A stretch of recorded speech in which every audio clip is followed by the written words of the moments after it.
Juma ambalo limepita tulianzia kwa kusoma mistari minne ya kwanza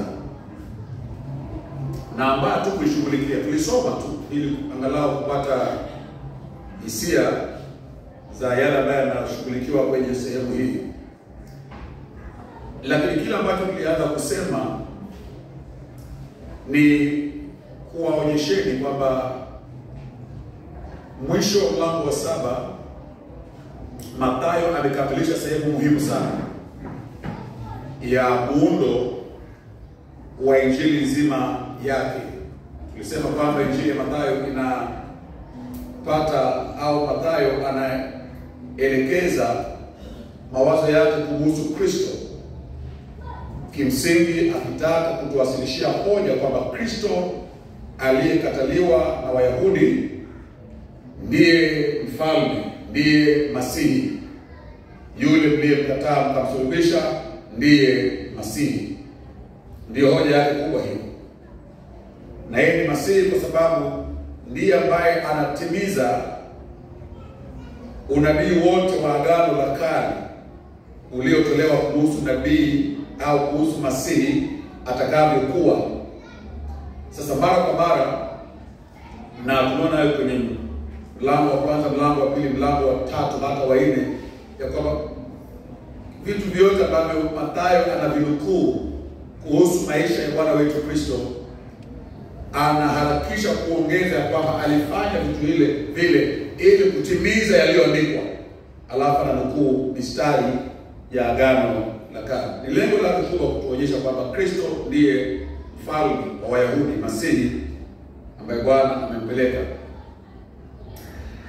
Lakini tuliona katika mlango wa 4 na mstari wa 23 haswa jambo ambalo limerejelewa kwenye mlango wa 9 mstari wa 35 ya kwamba Mathayo anapopendekeza kwetu muundo mzima wa huduma ya Kristo, muundo wa huduma ya Kristo, anasema kwamba ilihusisha mambo matatu, na mawili ya kwanza tuweza kushikanisha yakawa moja, ya kwamba Kristo alianza kwenda katika vijiji na mijiji akifundisha katika masinagogi, tunaambiwa,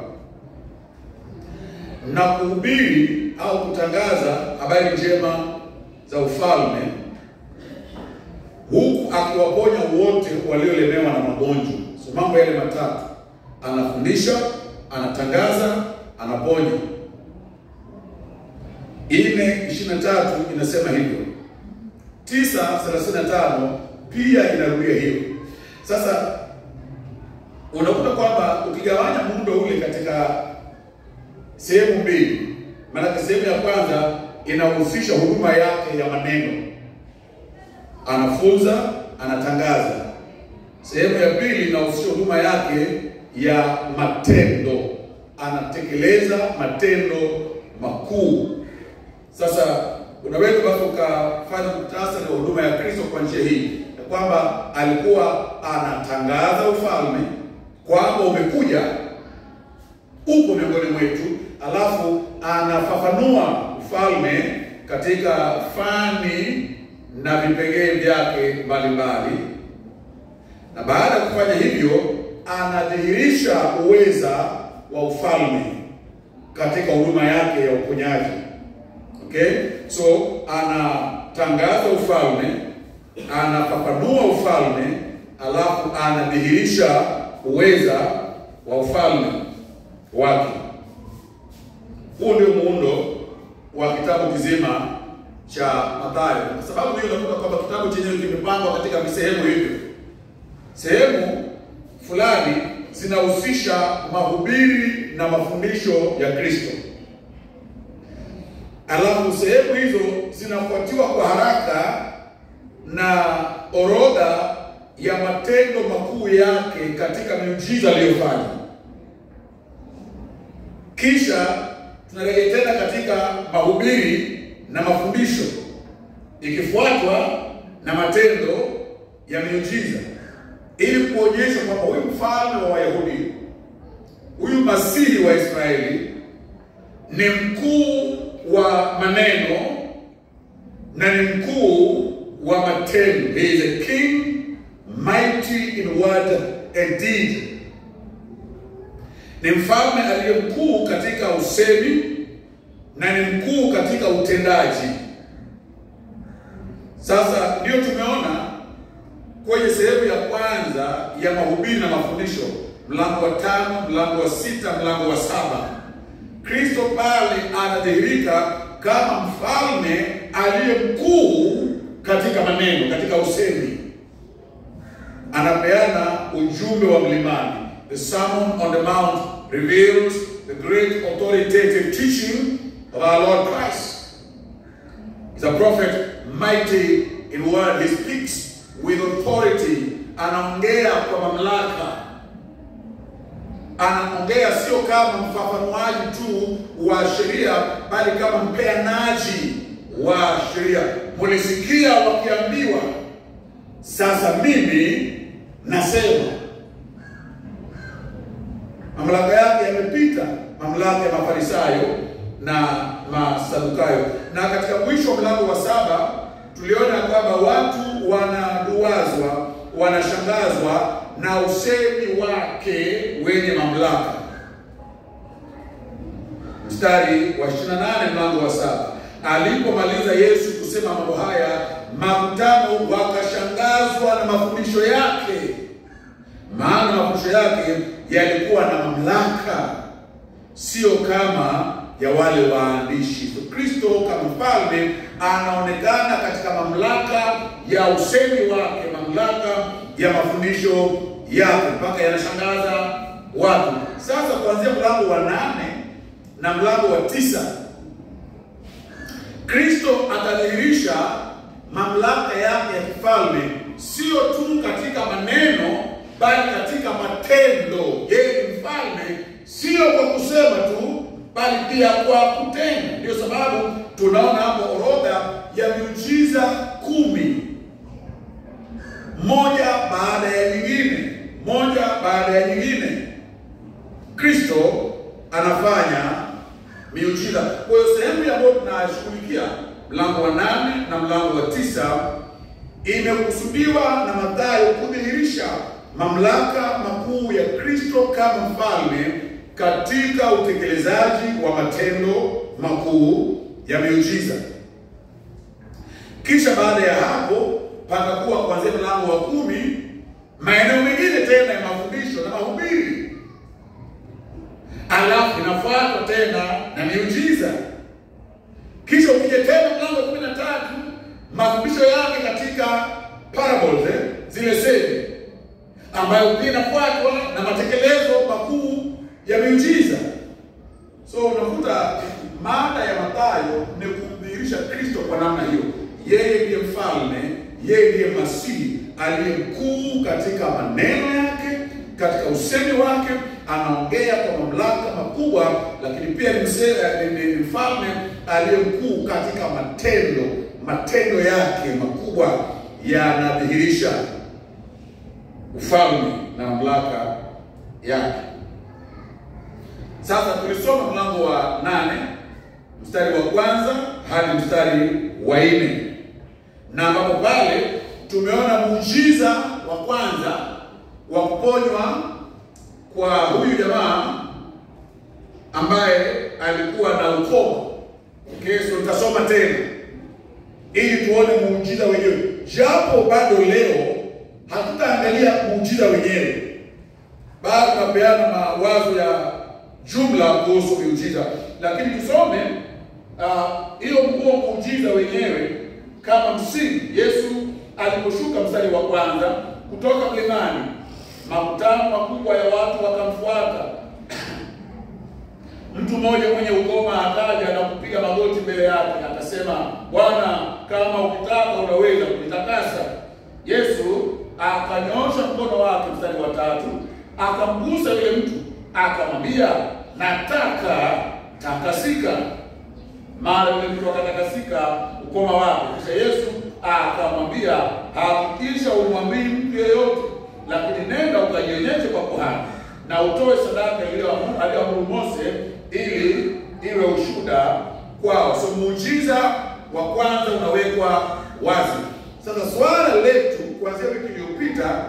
imekuwa hivi. Hata kabla tujaangalia muujiza wenyewe, tumetaka kujua kwanza kabisa makusudi mazima ya miujiza katika Biblia ni gani? Maana leo hii watu wengi wanadai kwamba ni watenda miujiza, na watu wengi wanakimbia huku na huko wakikimbizana na miujiza. Lakini swala letu ni kutaka kujua, je, miujiza ilikuwa inatekeleza majukumu au makusudi gani katika Biblia kiujumla? Na tukaona wiki iliyopita ya kwamba katika Biblia ukiangalia vizuri, miujiza haikuwa inafanyika kila siku. Pana vipindi maalum, na ni vipindi vitatu katika historia ya ukombozi kama ilivyonukuliwa kwenye maandiko, na vipindi hivi ndivyo ambavyo miujiza ilishamiri humo. Vipindi vingine vya katikati maisha yalikuwa ni ya kawaida tu. Okay? Maisha yalikuwa ni ya kawaida tu. Lakini kuna vipindi vitatu katika Biblia ambapo miujiza ilishamiri sana. Na tuliona juma lililopita kwamba kipindi cha kwanza cha kushamiri kwa miujiza, matendo makuu ya Mungu ya maajabu, ni kipindi cha Musa. Kipindi cha Musa ambaye Mungu anamtuma kuwakomboa Waisraeli kutoka kwa utumwa wa Misri, na anamtuma kwa ishara kubwa na maajabu.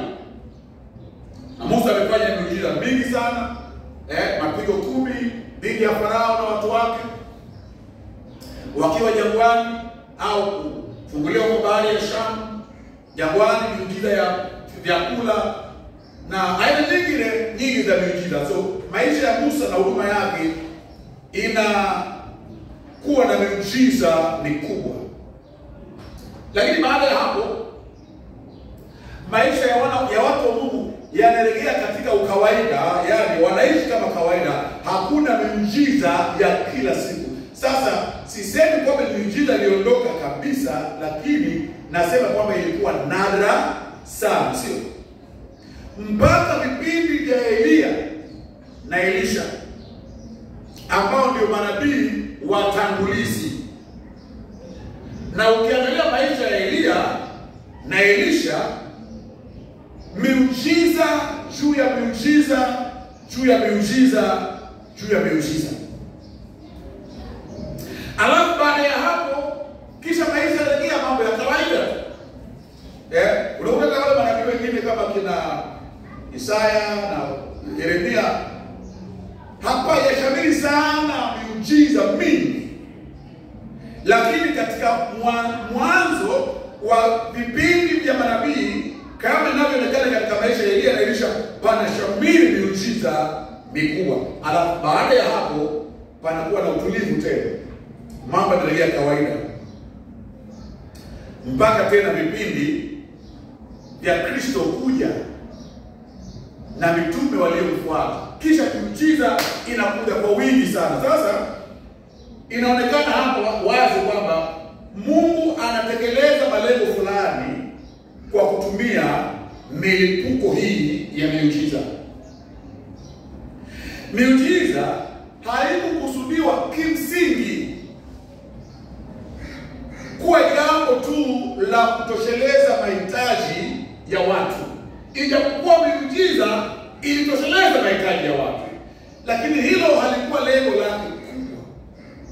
Lengo kuu kama tulivyoona juma lililopita ya miujiza ilikuwa kwamba Mungu alikusudia miujiza kuwa ni viashiria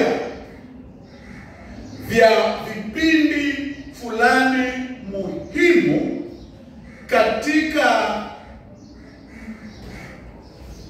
mtiririko wa mpango wa Mungu wa ukombozi, na haswa kama inavyoambatana na ufunuo wa Mungu. Kwa nini nasema hivi?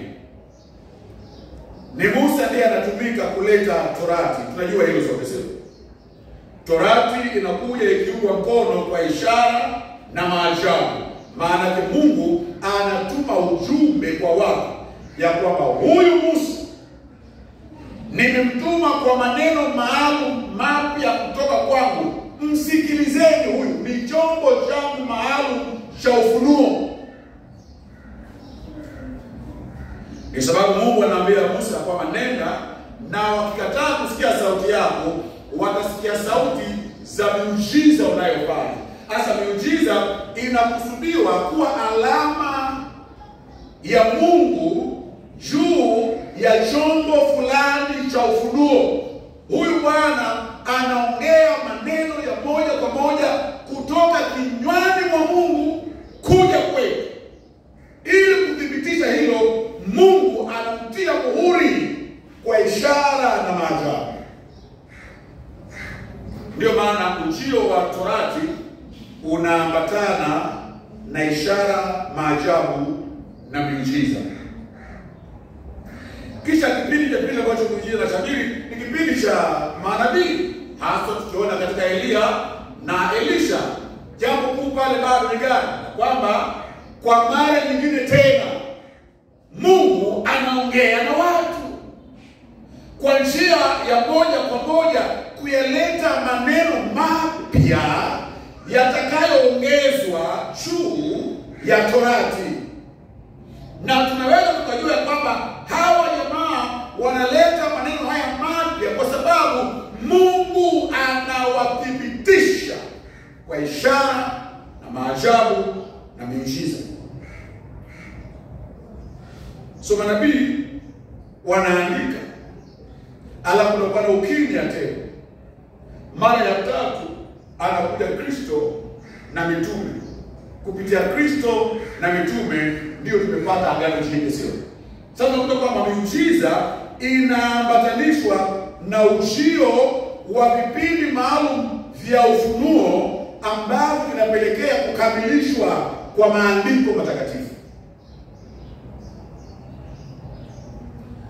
Ndio sababu Mungu analeta muujiza. So kimsingi basi, kusudi jumla ya miujiza katika Biblia ilikuwa ni kuashiria kwanza ya kwamba tuko katika kipindi cha ufunuo. Pili, kuwathibitisha wale vyombo au vile vyombo ambavyo Mungu anavitumia kuleta ufunuo wenyewe. So wakati panashamiri au panakuwa na mlipuko wa miujiza, haya ndiyo mambo ambayo Mungu anasema. Kwanza, tuko katika kipindi cha ufunuo. Alafu pili, hawa ndio vyombo viteule vya Mungu kwa ajili ya ufunuo. Sasa hii ina maana ya kwamba baada ya kufungwa kwa vipindi au kukamilika kwa vipindi vya ufunuo, hakupasi kutarajia tena kushamiri kwa miujiza, kulipuka kwa miujiza, maana Mungu ameshaelekeza njia zake za kawaida za kufanya kazi.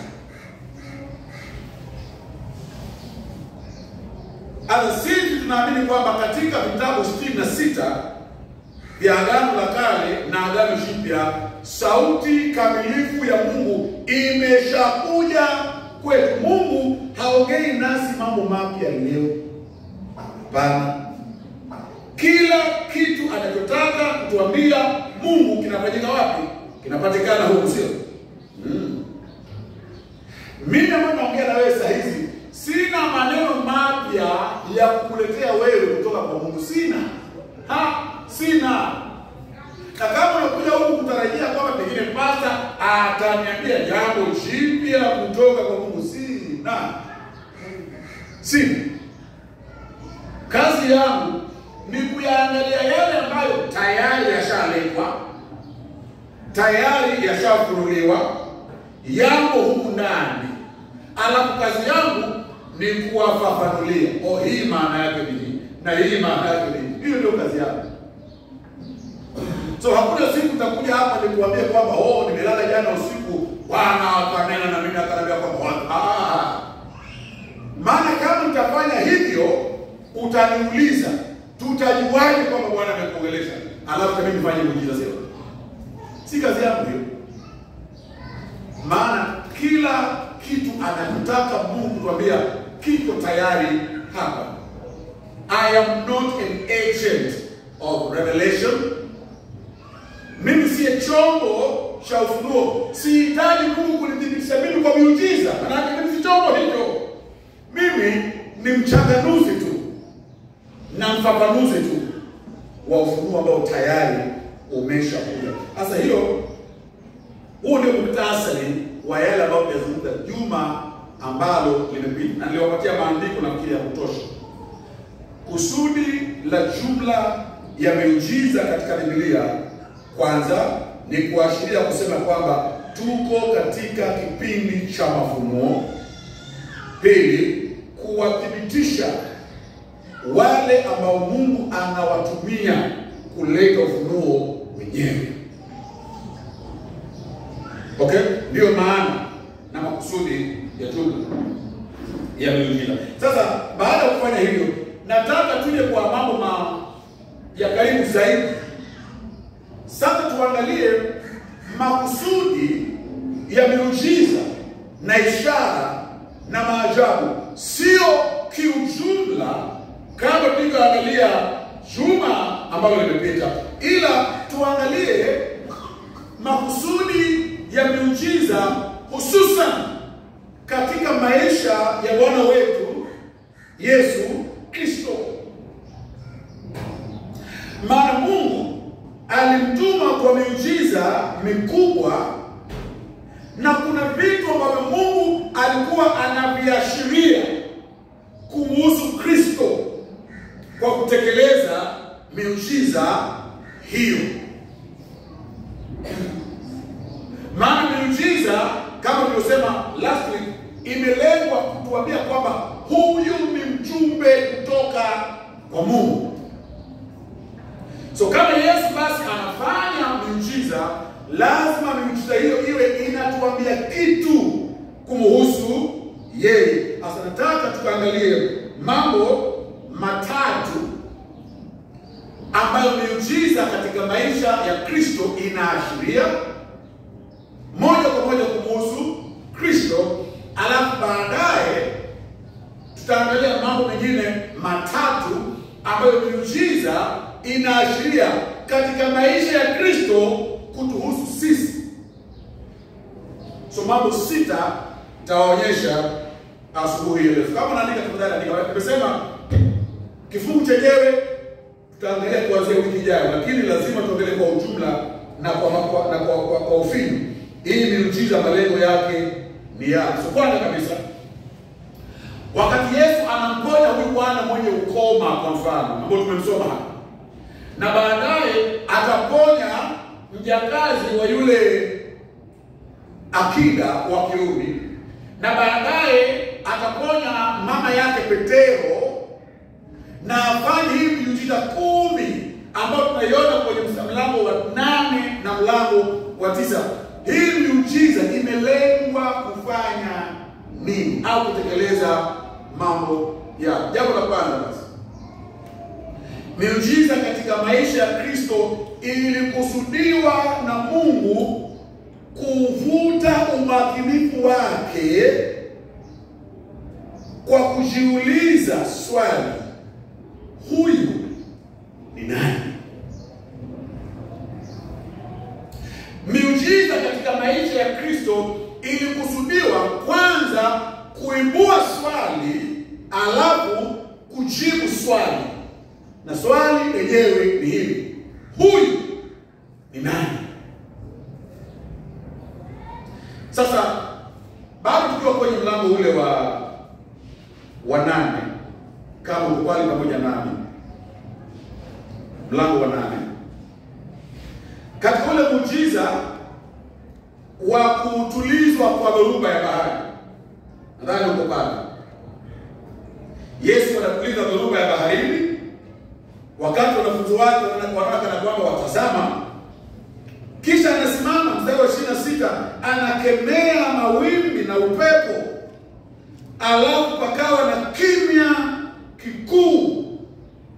mstari wa 27 inasema, na wale watu wakashangaa wakisema, ni mtu wa namna gani huyu ambaye hata upepo unamsikia? See? So muujiza umelengwa kuwasukuma hawa kuuliza hilo swali. Who is this man? Nani huyu? Maana si kila siku mtu wa kawaida anainuka alafu anaongea na upepo na unamsikia. Si kitu kinafanyika kila siku. Anayeongea na upepo kamsikia. Lazima awe ni mtu maalum kabisa. Angalia mlango wa 9. Mlango wa 9. Mstari wa 33. Yesu pale ameponya jamaa ambaye alikuwa hawezi kuzungumza kwa sababu kapagawa na pepo. Akamkemea yule pepo, akamtoa 33. Kisha tena makutano wakashangaa wakisema, hapajaonekana kitu namna hii katika Israeli. Miujiza inalazimisha akili za watu kujiuliza maswali kuhusu Kristo, maana mambo anayoyafanya ni mambo ambayo hayaonekana. Si mambo ambayo yanafanywa na watu kila siku. Ni mtu namna gani?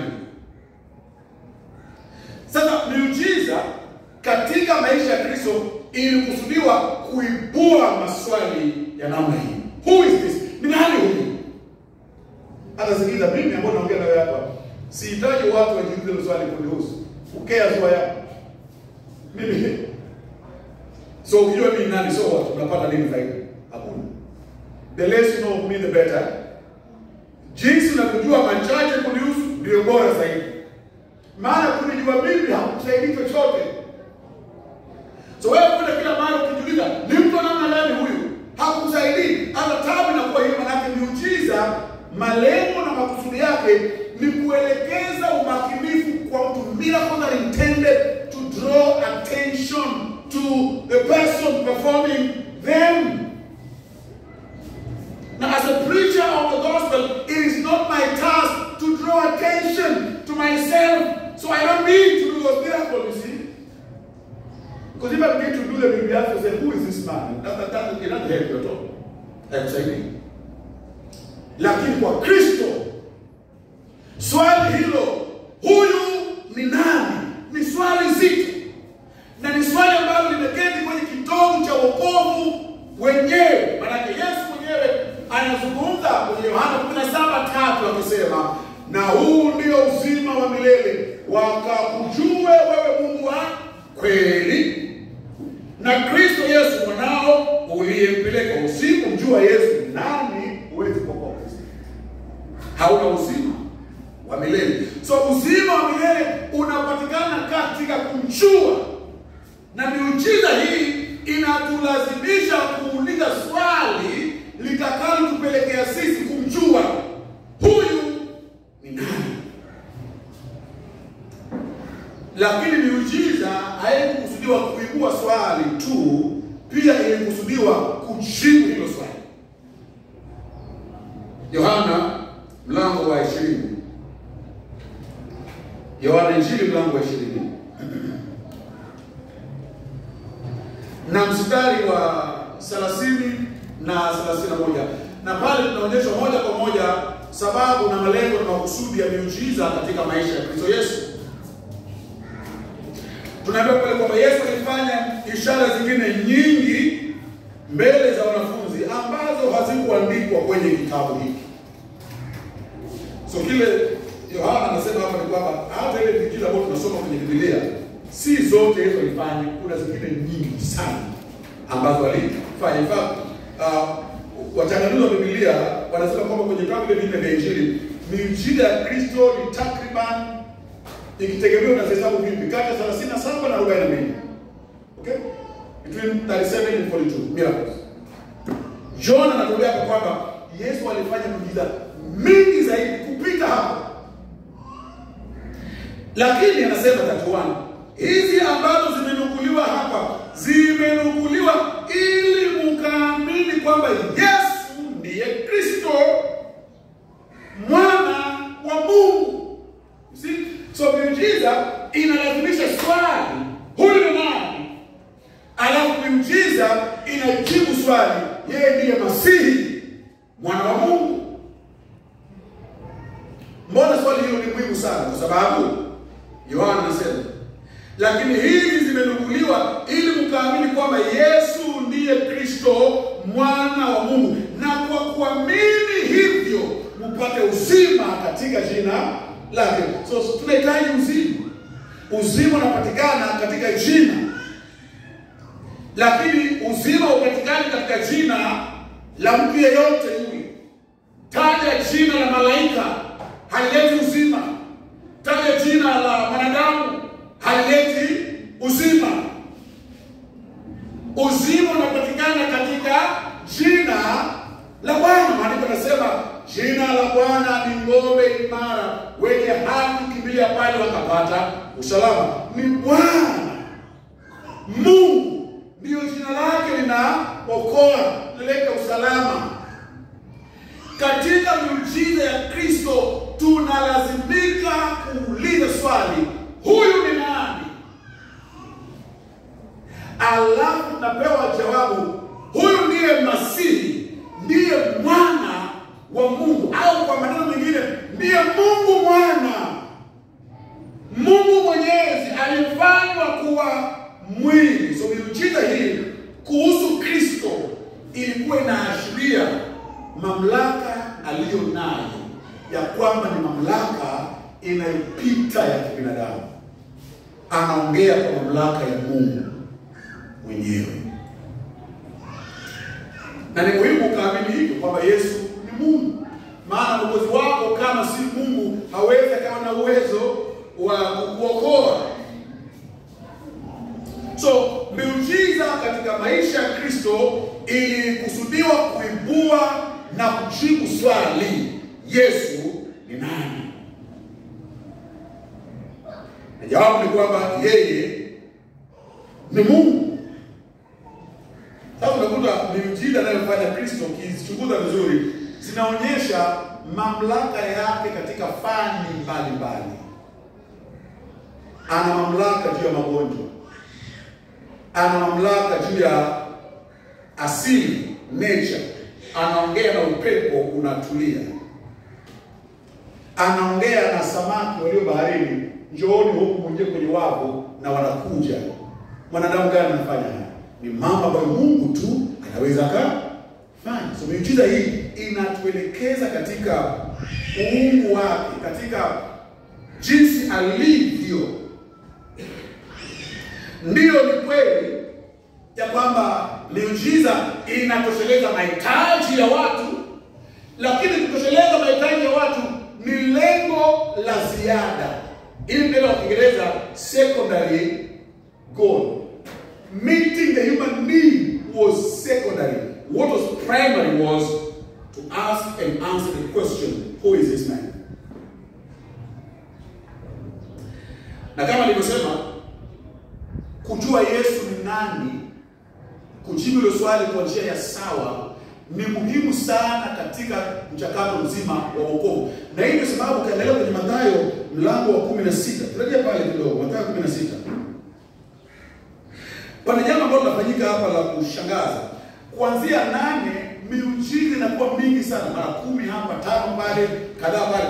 Lakini kuanzia chapter 16 kuendelea, Mathayo ananukuu miujiza michache sana. Kwa nini? Kwa sababu kuanzia 16-13 hadi 20 malengo ya miujiza yametimia. Malengo ya miujiza yametimia. Yesu anawakabili wanafunzi wake na kuwauliza, ninyi mnasikia watu huko nje wakisema mimi ni nani? Wengine sema wewe ni fulani, Elia, Yeremia, mmoja kati ya manabii. Alafu anageukia anasema, nyinyi je, mnasema mimi ni nani? Kisha Petro kwa ufunuo wa Roho anasema, wewe ndiye Masihi, mwana wa Mungu aliye hai. Yesu anasema kwamba damu na nyama hazija kufunulia ila Baba yangu aliye mbinguni. Baada ya kipindi kile, baada ya Kristo kuwa na hakika ya kwamba wafuasi wake, angalau wanafunzi, wamefikia ufahamu mwanana wa yeye ni nani, hamna mashaka mawazoni mwao kuhusu yeye ni nani, Mungu mwenye nguvu, Masihi wa Mungu.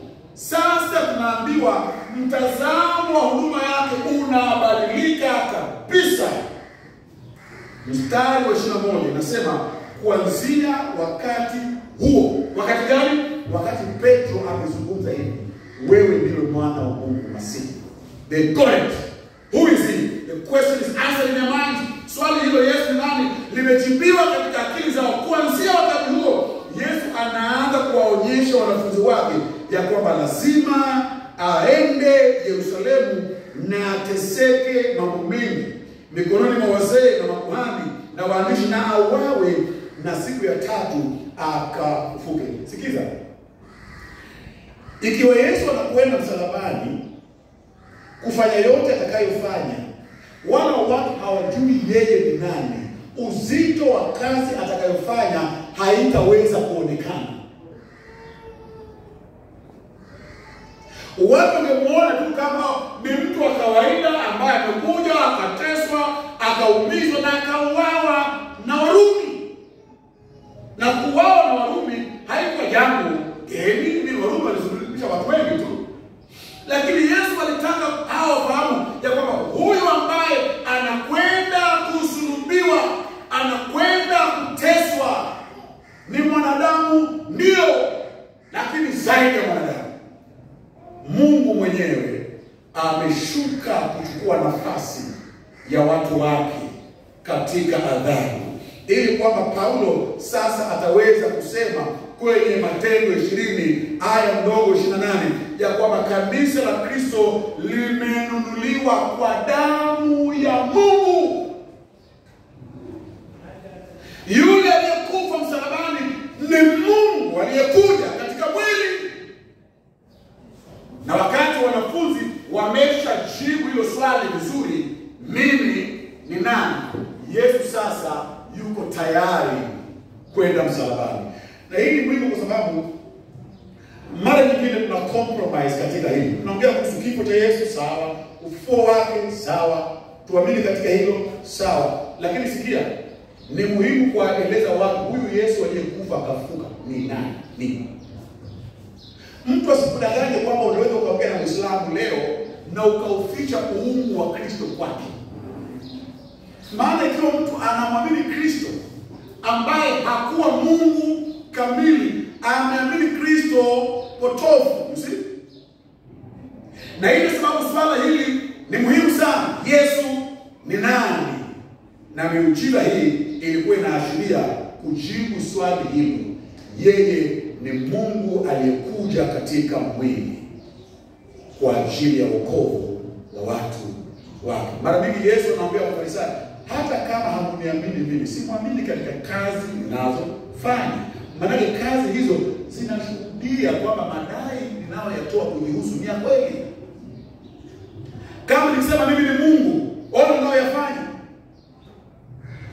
Jambo la kwanza hili kwamba miujiza ilikuwa na mguso wa kuibua swali na kujibu swali, Yesu ni nani? Sababu ya pili au malengo ya pili ya miujiza, sura ya pili ya miujiza katika maisha ya Bwana wetu Kristo ni kwamba sio tu kwamba itusukuma kukubali na kutangamana na asili yake kama Mungu mwenye mamlaka, ila pia hususan miujiza ilikusudiwa kuthibitisha,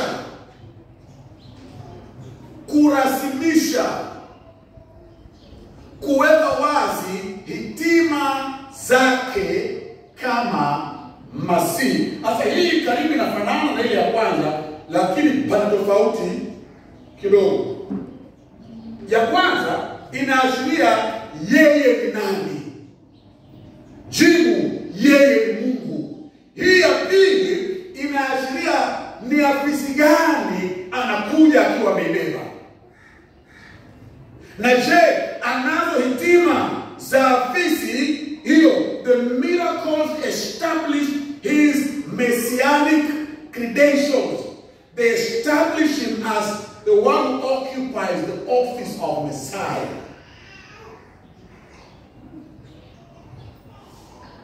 Hebu tuangalie Mathayo hiyo 12. Manake Wayahudi walitarajia kuja kwa Masihi. Walitarajia kuja kwa Masihi. Na walipoahidiwa kwamba Masihi atakuja, kuna ishara fulani ambazo walipewa kwamba atakapokuja Masihi atafanya 1, 2, 3. Sasa Wayahudi walikuwa wanasubiri kuona zile dalili za umasihi kama zipo katika maisha ya mtu. So hebu angalia hapa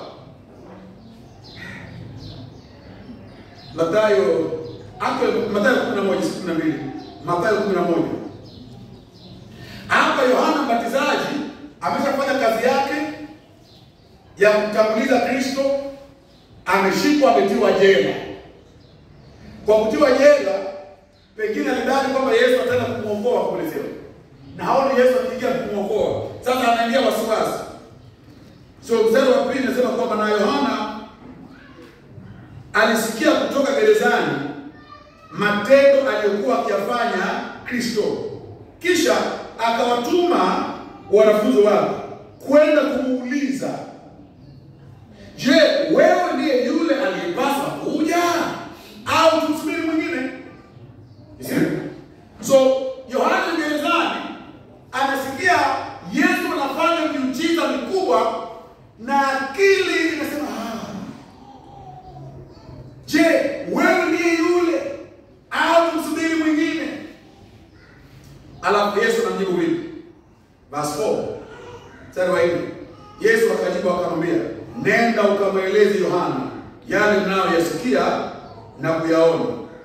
Vipofu wanaona, viwete wanatembea, wakoma wanatakaswa, viziwi wanasikia, wafu wanafufuliwa kutoka kwa wafu, na kwa maskini injili inahubiriwa. 6. Heri yule mtu asiyejikwaa kwangu. Yohana, usiwe na mashaka, ondoa mashaka. Kwa ishara hizi unajua mimi ndiye. Unajua ni jambo kwamba Yohana ambaye ndiye alikuwa chombo cha kumleta Kristo kwa watu, anafikia wakati anakuwa na mashaka sio? Na Yesu anasema kwamba usiwe na mashaka, maana ishara hizi zinaonyesha kabisa kwamba mimi ndiye huyo aliyetabiriwa kwamba atakaa katika afisi ya Masihi.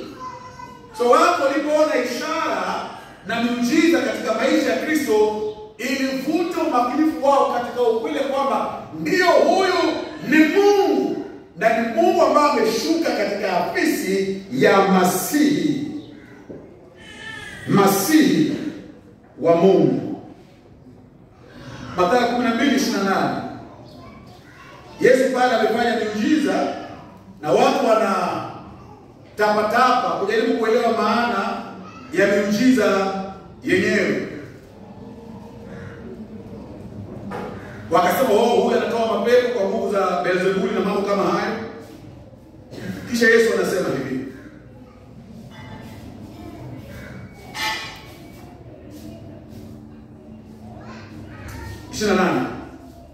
No, 27.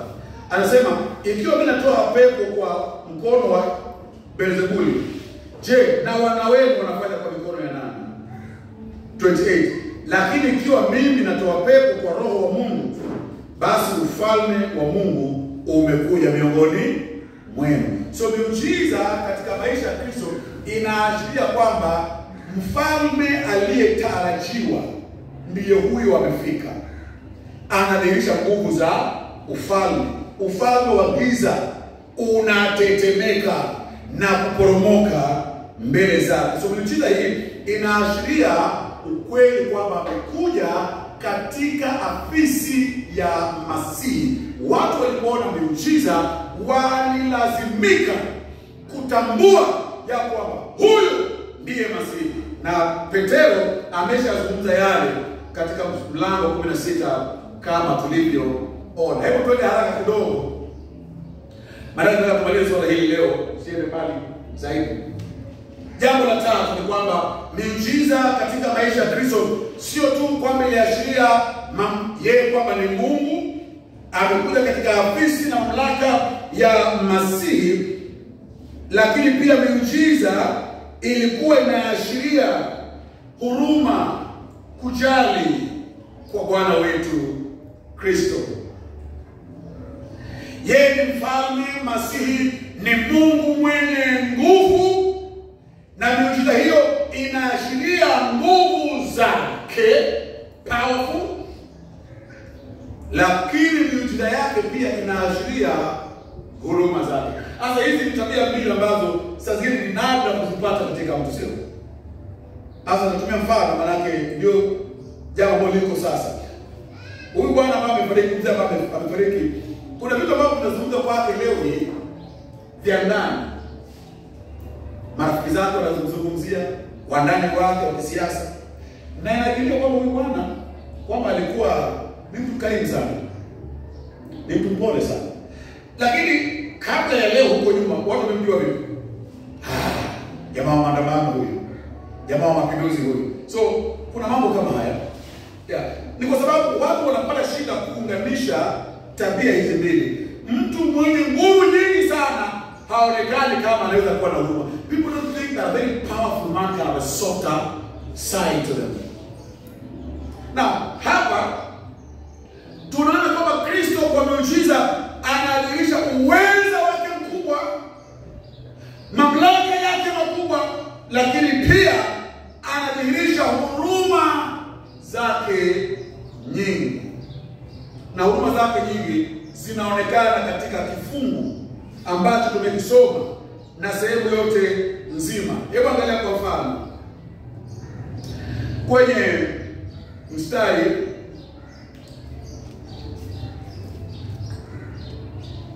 hebu tuangalie mlango wa 9 mstari wa 36. 9:36. Inasema na Yesu inasema alipoona makutano akawahurumia, maana walikuwa kama kondoo wasiokuwa na mchungaji. See? So mwisho wa orodha ya miujiza inakamilishwa na kuonyesha nini? Huruma ya Kristo. Alifanya hii miujiza kuonyesha kwamba anajali watu, anawahurumia watu. Na huruma yenyewe inaonekana katika njia zifuatazo. Hebu tuone through hiyo section ni kuonyesha. Kwanza, kwenye kifungu ambacho tumekisoma 8:1-4, anajua na mtu ambaye ni ana ukoma sasa. Na mtu ambaye ana ukoma alikuwa haruhusiwi kutangamana na watu kabisa. Hakuna kuja mahali watu wako. Ni ajabu kwamba hapa mtu mwenye ukoma anamsongelea Kristo. Hakuna Mfarisayo ambaye angekubali kusongelewa na mtu mwenye ukoma. Hakuna mwandishi, hakuna Myahudi wa kawaida ambaye angekubali kutangamana na mtu mwenye ukoma. Lakini Yesu anajiwa na mtu mwenye ukoma wala halalamiki. In fact, naambiwa kwamba ananyoosha mkono wake na kumgusa. Ilikuwa ni mbaya kutoka kwamba huyu jamaa amekuja. Yesu anamgusa mtu mwenye ukoma. Ni mfalme mwenye nguvu, mwenye mamlaka makubwa, lakini pia ni mfalme mwenye huruma nyingi sana. Sasa katika section yote hii, ili kwanza ukiangalia vitu vitatu ya kwanza, kuponywa kwa mtu mwenye ukoma, mjakazi yule akida, na kuponywa kwa mama yake Petro, huruma ya Kristo inaonekana haswa kwa wale ambao wametelekezwa na kutupwa kando na jamii. Mtu mwenye ukoma alikuwa haruhusiwi kutangamana na watu. Yesu anatangamana na wao. Akida wa Kirumi, huyu ni mtaifa, si Myahudi. Ndio maana wakati Yesu anasema nitakuja kwako, anasema Bwana, mimi sistahili uje kwangu. Why? Maana Myahudi hafai kuingia kwenye nyumba ya mtaifa. Lakini Yesu anamhurumia. Muujiza wa tatu ni kuponywa kwa mama yake, mama mkwe wa Petero. Yesu anaingia katika nyumba ya mwanamke. Hata kama kuna watu walikuwa wamedharauliwa au wanaonekana ni wadogo sana, hawafai, ni mtu mwenye ukoma, ni mtaifa. Alafu hiyo tamaduni nzima ya Kiyahudi walikuwa wanaona mwanamke hakuwa na maana kubwa sana. In fact, ushuhuda wa mwanamke ulikuwa haukubaliwi mahakamani, pengine wao zaidi ya mmoja. Lakini Yesu kwenye muktadha huu, watu ambao anajihusisha nao, anatangamana na wao, ni watu ambao jamii inawatelekeza, jamii inawadudisha, jamii inawakataa. Hao ndio Yesu ananyosha mkono, anamgusa mwenye ukoma, anamponya mjakazi wa akida wa Kirumi, anaingia kwenye nyumba ya mwanamke. Ni mfalme mwenye nguvu, lakini pia ni mfalme mwenye huruma. Na hili lazima tutie moyo sisi ambao tumejiona katika dhambi zetu, katika kutengwa kwetu, kwamba hatufai, na ni kweli hatufai. Kristo ana huruma kwa wasiofaa. Na wewe ambaye haufai, Kristo ana huruma kwako. Na katika muundo mzima wa hii miujiza ndio anaonyesha uwezo wake, anaonyesha mamlaka yake, anaonyesha ufalme, umasihi wake, power. Lakini pia anaonyesha kwamba yeye ni Mwokozi ambaye anaguswa na hisia za udhaifu wetu. Anaweza akachukuliana pamoja nasi. Haogopi kutangamana na wenye dhambi, maana anapogusana na wenye dhambi, dhambi zao hazimbadilishi, haki yake inawabadilisha. Ana huruma na wenye dhambi, ana huruma na wewe ambaye unamwamini leo. Hajawahi kumkataa yeyote aliyekuja kwake. Mara 2-3 hapo kwenye mtanda wanapokuja, Bwana ikiwa unapenda, na anajibu kusema kwamba ndio nataka. He's willing, he's compassionate. Let not his power keep you off, because his power walks hand in hand with his compassion. Nguvu zake zisikuogopeshe kiasi cha kufanya usoge mbali, maana nguvu zake zinaandamana moja kwa moja na huruma zake. Miujiza katika maisha ya Kristo inaashiria uungo wake, afisi yake kama Masihi, huruma zake kwa watu walio wanyonge, kwa watu walio wenye dhambi. Haya mambo matatu yaliyosalia nitazungumza kwa haraka sana.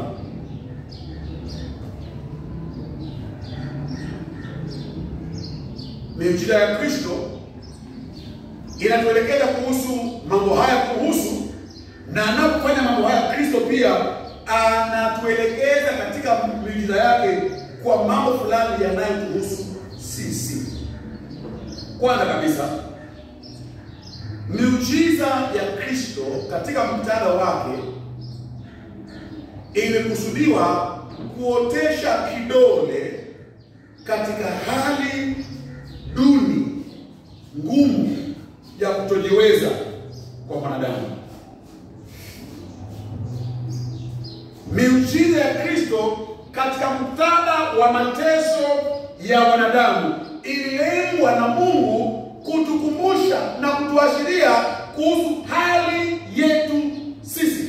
Hata sina muda mwingi sana wa kufafanua haya, lakini nataka ukaangalia miujiza ya Kristo, alafu rejea kwenye Agano la Kale, angalia miujiza ya Elia na Elisha, na utagundua jambo hili ni kweli. Kwanza, miujiza ya Elisha na Elia ililengwa sana, yale matatizo yaliyotatuliwa na miujiza ililengwa sana kuashiria hali duni ya taifa la Israeli.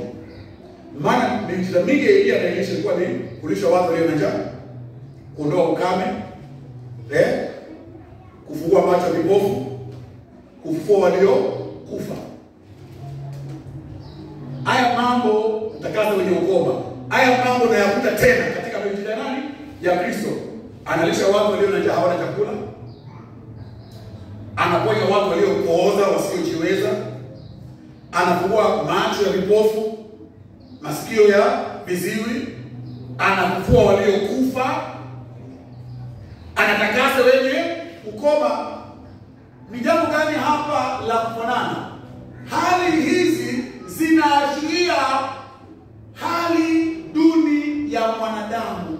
Mwanadamu katika dhambi hajiwezi, ni kipofu, ni kiziwi, amepooza, amekufa katika dhambi na makosa yake. Na hali ambayo inatatuliwa na miujiza ya Kristo imelengwa kuwa na maana pana zaidi. It is not just the physically dead. We are dead spiritually. Sio tu kupooza katika mwili. Mwanadamu katika dhambi hajiwezi, hamna awezalo kufanya kulileta kwa Mungu. Na shida hizi ambazo zimenukuliwa kutatuliwa na miujiza imelengwa na imechaguliwa hususan kutukumbusha kuhusu kutojiweza kwetu. So hii miujiza ililengwa kuwa picha ya mambo ambayo lazima yafanyike ili mwenye dhambi akaokolewe. Yeye ni kipofu, lazima afunguliwe macho yake. Amepooza, hajiwezi, lazima atiwe nguvu ndiye afanye lolote. So hii miujiza ilikuwa na mambo ya namna hiyo. Hebu zingatia by the way, ya kwamba miujiza mitatu ya kwanza, ijapokuwa inatatua shida za juu, mtu mwenye ukoma anatakaswa, jamaa anaponywa hapa, mama mkwe wa Petro anaponywa pale. But matatizo ya hawa jamaa wote watatu yalikuwa yamepita shida yenyewe. Kwa mfano, hakuna mahali kwenye Biblia unakuta kusemekana kwamba mtu wa ukoma aliponywa. Lepers were never healed in the Bible. What happened to them? They were cleansed. Right? Now, sisemi kwamba utapata mahali pameandikwa kwamba mkoma ameponywa, lakini wazo zima la ukoma ilikuwa inashikana na nini? Na uchafu. Hapa tunaambiwa huyu jamaa anapokuja anasema verse 2, tazama mtu mwenye ukoma alikuja akapiga magoti mbele akasema, Bwana, ikiwa unapenda nitakase. Haombi uponyaji, anaomba kutakaswa. Maana ukoma unaashiria uchafu. Ukoma ni ugonjwa ambao unakutenga mbali na watu. Muujiza wa pili anayesaidika ni akida wa Kirumi. Kuwa Mrumi ilikuwa inakufanya wewe usiwe mmoja katika Israeli. Watatu anayeguswa ni mwanamke, pia mtu ambaye ametengwa. Hebu angalia dhana nzima ya kutengwa inaonekana katika miujiza yote mitatu ya kwanza. Ukoma unakutoa nje ya kambi. Kuwa mtaifa, wewe si Mwisraeli. Na hata ndani ya Israeli, kama ni mwanamke unaonekana kana kwamba una hali ya chini. So these are conditions which not only come with physical ailment, they carry with them social ostracization. You see, we are reminded of the condition of fallen man. We are separated from God. So katika miujiza hii, zaidi tu ya watu kutatuliwa shida zao inaashiriwa hapa. Kuna ujumbe hapa, kuna mafundisho hapa, ya kwamba unapoona mambo haya inakusaidia kujua wewe mwanadamu katika dhambi hali gani. So the miracles uncover the dire circumstances of mankind. Fallen, dead, blind, deaf, crippled, ostracized, separated from God on account of sin. Kwenye Marko 2, kuna jamaa anakushushwa na kitanda kutoka juu. Akishateremshwa, Yesu anaona imani yake na anasema kwamba mwanangu umesamehewa dhambi zako. Alafu jamaa anasema mbona unashangaa? Lipi rahisi? Kusema umeponywa au kusema umesamehewa. So Yesu analinganisha shida ya msamaha wa dhambi na shida ya ugonjwa. Gani ngumu? Hasa machoni petu tutasema ugonjwa ni ngumu, sio? Lakini machoni kwa Mungu ugonjwa is nothing. The big problem that God has to deal with is a problem of how can sinful man be made right with God. That's a much more serious problem. And Jesus is saying, if I can forgive sin, if I can take care of the greatest problem known to man, what is physical healing? The point is this. Hoja ni kwamba Kristo alikuwa anatumia matukio ya magonjwa madhaifu ya mwili kuelekeza watu katika shida ya rohoni ya dhambi. That's where the real problem is. Hapo ndipo na shida. Pili, kuhusiana na wanadamu, miujiza pia ilikuwa inafunua na kuweka wazi ugumu wa mioyo ya wanadamu. We have a big problem revealed by the miracles, or at least the circumstances addressed by the miracles. Secondly, the miracles expose the hardness of human heart. Miujiza ilifunua katika huduma ya Kristo hasa ugumu wa mioyo ya wanadamu. Hebu nipate mfano kadhaa tu. Pale kwenye maandiko yetu. Mlango wa 8 aya ndogo 34. Mlango wa 8 aya ndogo 34 inasema, baada ya kwamba ametoa mapepo hawa, tunaambiwa kwamba mji mzima ukaja kukutana naye, na walipomwona wakasema, karibu Yesu, njoo hapa kwetu tutengenezee karamu. Hivi ndivyo walivyosema Mathayo 4. Walimwalika kwao nyumbani. Come on, what did they say? They begged him to leave. Wanaona miujiza mikubwa na badala ya wamkumbatie, wanamwambia ondoka hapa. 9:34. Jamaa aliyebugwa ameponywa. Mafarisayo wakasema, anatoa pepo kwa nguvu ya Beelzebuli. 12:14 same thing. 13:57-58 same thing. Hoja hapa ni hii: katika huduma ya Kristo, mwitikio unaoonekana tena na tena kwa miujiza yake ni kwamba watu walikuwa wanasema la, hatutaki. Tumeona tu umefanya, ndio, lakini hatutaki.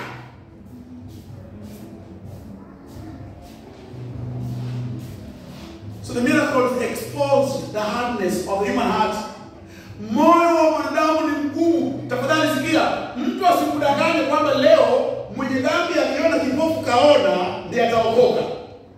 Wakati wa Yesu aliponya watu wengi, alifufua watu wengi. In fact, kuna wakati baada ya kufufua Lazaro, walijaribu kumua Lazaro. A human being will do anything to reject God. And the more miracles that happened in the life of Christ, the more the hardness of the human heart was exposed. If that heart is to act differently towards God, a supernatural power, another miracle must happen, not outside of that heart, but inside of that heart. Ikiwa mwanadamu ataitikia kwa njia tofauti, si kwa kuona miujiza ya nje, ni kwa kupata muujiza wa ndani, apewe moyo mpya, aondolewe moyo wa jiwe, apewe moyo wa nyama. Huo ndio muujiza utakaoleta mwitikio unaofaa. Lakini kuona tu kiwete katembea, kuona tu kipofu kaona, kuona tu mfu kafuka, mioyo yetu migumu itatafuta sababu za kwenda mbali na Mungu. Miujiza ilidhihirisha ugumu wa mioyo ya watu. Jambo la tatu la mwisho, miujiza saa zingine inaweza kuwa ni hukumu. Inakuwa chombo cha hukumu.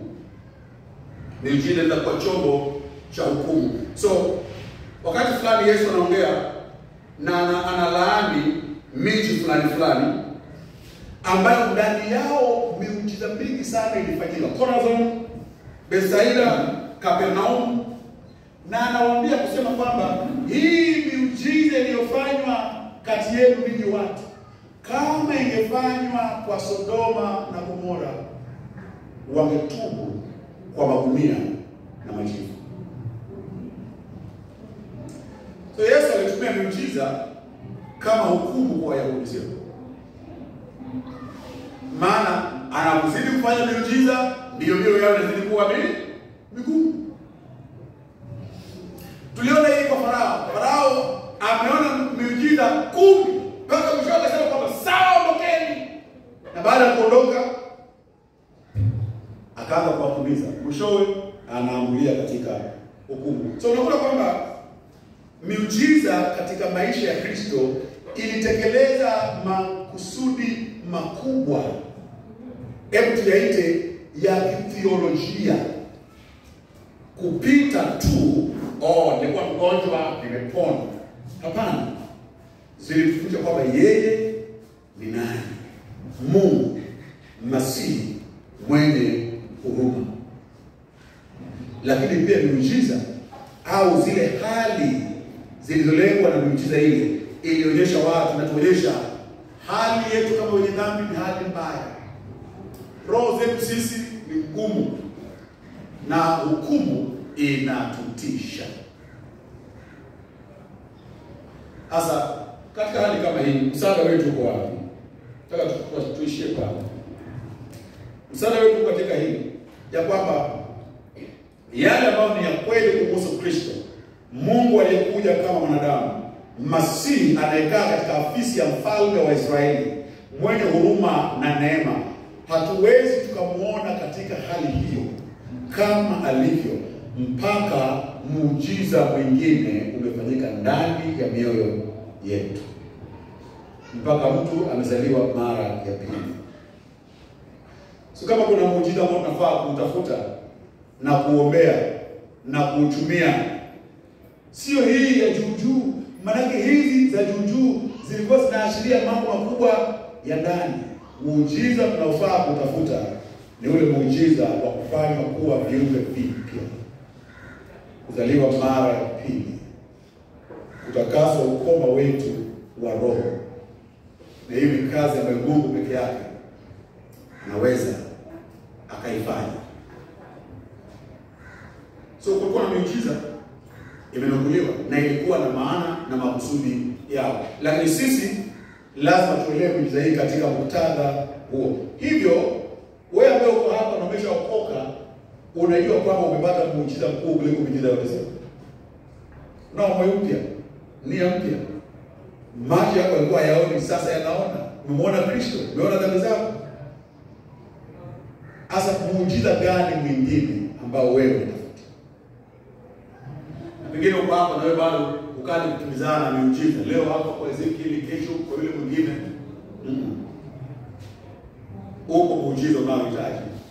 Unahitaji moyo mpya. Unahitaji nia, unahitaji utakaso na Kristo Yesu, mfalme mwenye huruma. Anasema njoo.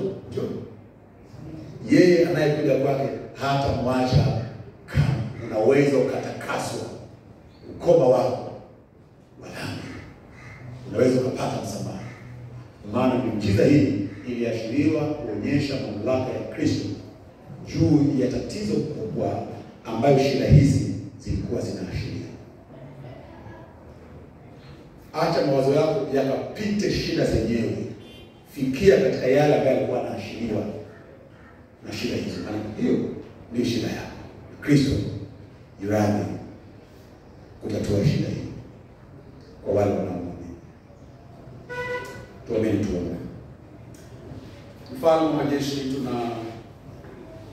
tunashukuru kwa sababu katika kazi kuu za Kristo umetuonyesha uweza wako wa kutatua tatizo kuu la dhambi ambayo inaashiriwa na matatizo ambayo miujiza yako hapa duniani ilitatua. Sisi ni vipofu, wa rohoni tunahitaji kuona, ni viziwi tulisikia neno lako, tunahitaji kusikia. Sisi tumekufa katika dhambi na makosa, tunahitaji uhai, tumechafuliwa na ukoma wa dhambi, tunahitaji kutakaswa. Bwana, kwa Roho wako Mtakatifu, tenda hii kazi katika roho za watu, walete katika toba na imani, kwa utukufu wa jina lako na kwa baraka ya watu wako. Acha habari hizi zikatulie katika akili zetu, zikatusaidie, zikaendelea kuongoza hata fikra za watu wako, na hasa kwa dada wetu tunapokutana katika mshirika wao na waanze hivi. Bwana, katika haya sawa sawa na mapenzi yako, kwa tunaomba kwa Kristo Yesu aliye Mwokozi na Bwana wetu. Amen.